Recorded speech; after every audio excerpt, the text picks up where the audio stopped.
Hello friends, welcome to Yogic and Modern Science. Today we'll be moving to the next Shiv Sutra, which is Sutra number 2 of the second part. The Sutra says, Prayatna Sadhaka. It means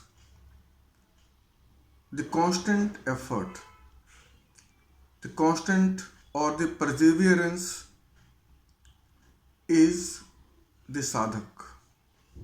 Constant effort is sadhak. What does it mean? When Lord Shiva says, the effort, constant effort without break is what sadhak is. First, let's understand very clearly about sadhak. Who is sadhak in this sutra?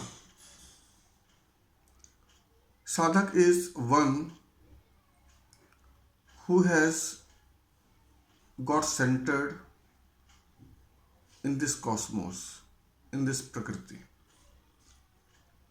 In the prakriti, there are uncountable number of jeevatmas. But all the jeevatmas are not centered. The jeevatma which has got the power of sound, the power of shabd, or the jeevatma which is endowed with the shabd shakti, the power of primal sound, is called the centered jeevatma, or jeevatma which has got centered in the prakriti. Because after getting centered, the jeevatma becomes capable of creating something. In the previous episode also, I had explained to you how the power of sound is used by jeevatma to develop its chitta, mind. Because this is the constant pushing of the Shabd Shakti on the pure Prakriti, which creates impressions, or called mind or Chitta Shakti. And once Chitta is created, other things starts taking shape. And this is how the creation comes into being. And creation starts taking place. So, the Jivatma which has got centered, how it got centered? When the Shabd Shakti of the energy of consciousness got centered in that Jivatma, and Jivatma, in this way, Jivatma also got centered.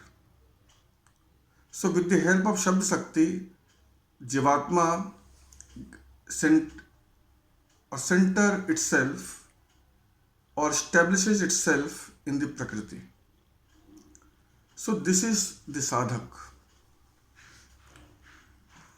Now, what happens when the Jivatma gets centered in the Prakriti? After getting centered, Jivatma starts its own activity with the help of with the power of sound, which is actually the power of energy of consciousness. With the help of that sound, that power, it starts its activity. And now the Jivatma is in a position to create anything, it is able to see everything in the prakriti. Before it getting centered in the prakriti was all darkness. The whole prakriti was dark. Nothing was visible. Or you can say everything was, or things was not localized. Everything was everywhere else. So there was no differentiation. So once it gets centered in the prakriti, it creates its own center, and due to the center being formed, it is able to see other things very clearly in the prakriti, in the cosmos. And whatever its activities are, it starts giving result. Whatever it desires, it is fulfilled in no time. Because at that certain level, the power is very, very prominent, the power of the sound. And under the influence of that power, everything it desires is realized, is materialized for that jeevatma.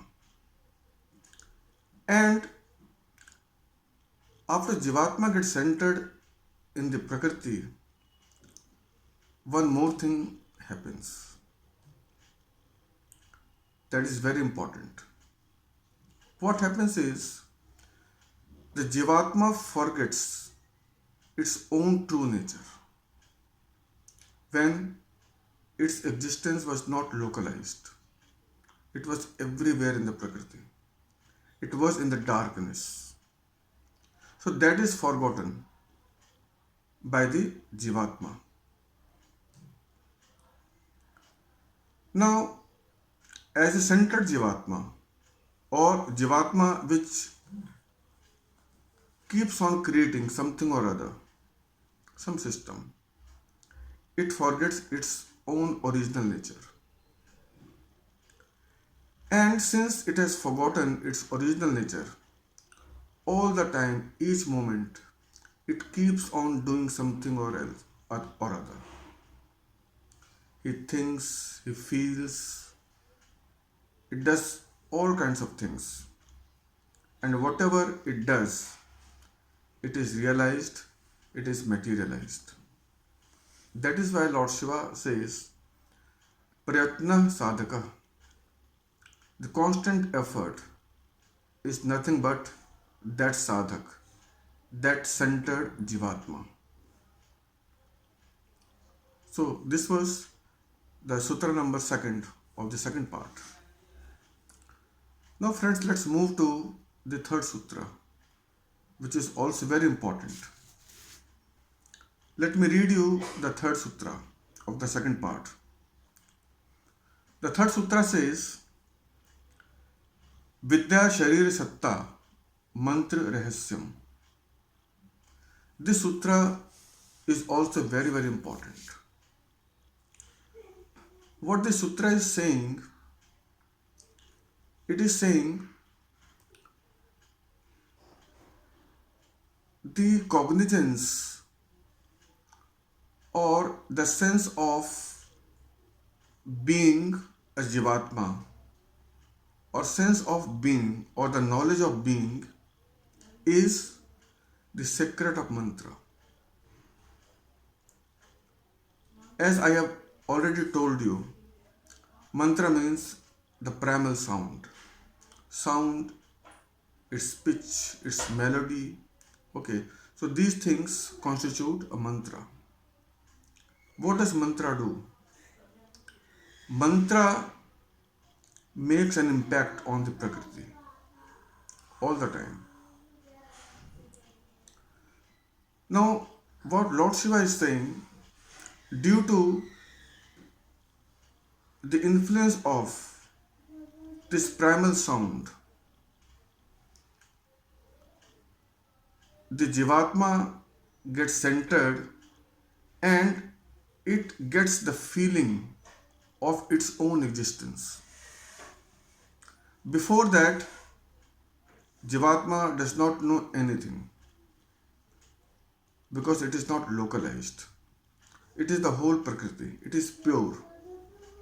But once it gets centered under the influence of the energy of that sound or power of that sound, which is actually the power of energy of consciousness, which comes from outside. So once it gets centered, it comes to know or it comes to realize its own self, its own existence. And when it realizes its own existence and it starts doing all kinds of things, whatever it is doing, it forgets its original nature, and also the primal sound or the Shabd Shakti, it is forgotten.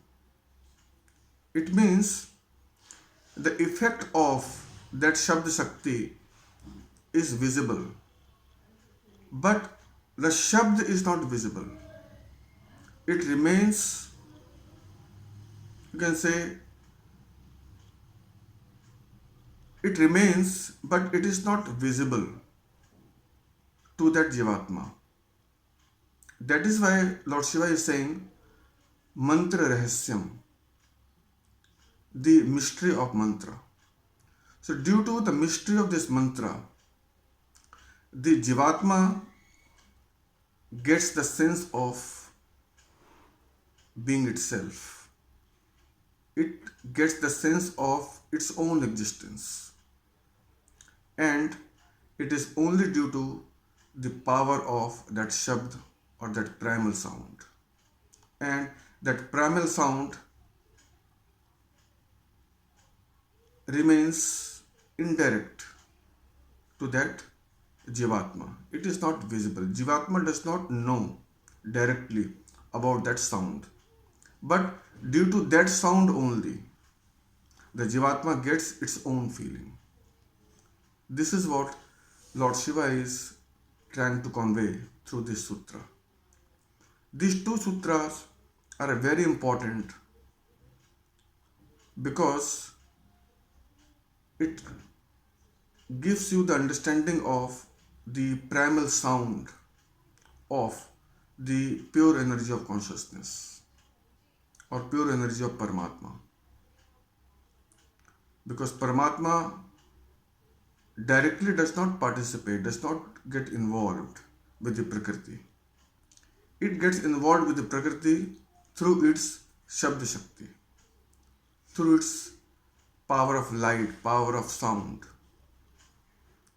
Okay, so everything in the whole prakriti, it is taking place, okay, due to the power of this Shabd. And these two sutras reflect this very much. Now in the next episode, we will be taking next two sutras and try to explain it very clearly. And I would like you to reflect on these two sutras, and whatever you feel like, whatever you think about it, please leave your comments in the comment section. Thank you very much.